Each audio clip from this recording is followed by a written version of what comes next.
হচ্ছে AGT live 24/7। This is AGT Live 24/7.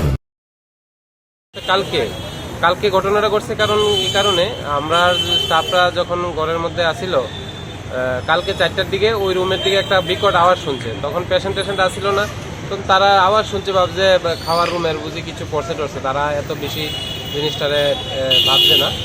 তো আজকে যখন ক্লিনার স্টাফ গেছে তখন তারা ব্যাপারটা ক্লিয়ার হয়েছে আর কি। কেউ ইনজার্ড হয়েছে না, কোনো কিছু হয়েছে না। এর মধ্যে একটু লাগছে কিন্তু কোনো ক্ষতি টতি কিছু হয়েছে না, মেশিনও ঠিক আছে। তো কিন্তু আমরা ওই গ্লাসটা ফটো হয়ে গেছে গা, আর পর্দাটা ফটো হয়ে গেছে।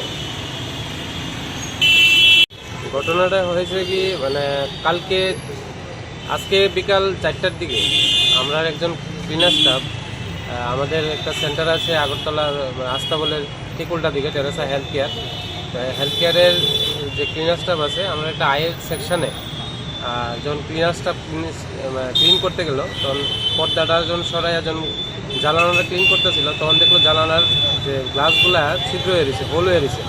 এবং তাই যখন ভালো করে লক্ষ্য করলো দেখলো যে পর্দাটাও ছিঁড়ে আছে, হোল আছে। সেই সকালে তখন তাই একটু তদরেদি বাকি সবাই স্টাফরা ডাইকা যখন আনছে, ঘরের ভিতরে আমরা একটা বুলেট পাওয়া গেছে ছোট। তো ওইটা ব্যাপারটা নিয়ে আমরা খুব আতঙ্কে আসছিলাম। তো আমরা ইতিমধ্যেই পশ্চিম থানাতে আসছি, এসে এখানে একটা আমরা জানাইছি ওসি সাহেবরে। তো জানাই এসে জাস্ট আমরা এখন বাড়িতে আছি। তারা তো আশ্বাস দিল যে তারা এটার ময়নাতদন্ত করবো এবং ইনভেস্টিগেশনও করবো, তারা যাইব তদন্ত করবো।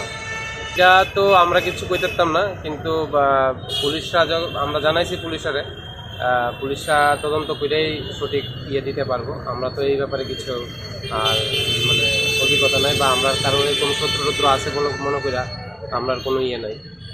কী পারপাসে এরকম হইলো, এরকম একটা মানে যদি রুমের মধ্যে ভাগ্য ভালো রুম খালি ছিল, যদি রুমের মধ্যে পেশেন্ট থাকতো বা আমরা স্টাফরা থাকতো, তাহলে মানে খুবই অনর্থ হয়ে যেতে পারে। না মালিকের সাথে আমরা জানাইছি, কিন্তু মালিকের তো এমন কিছু নেই।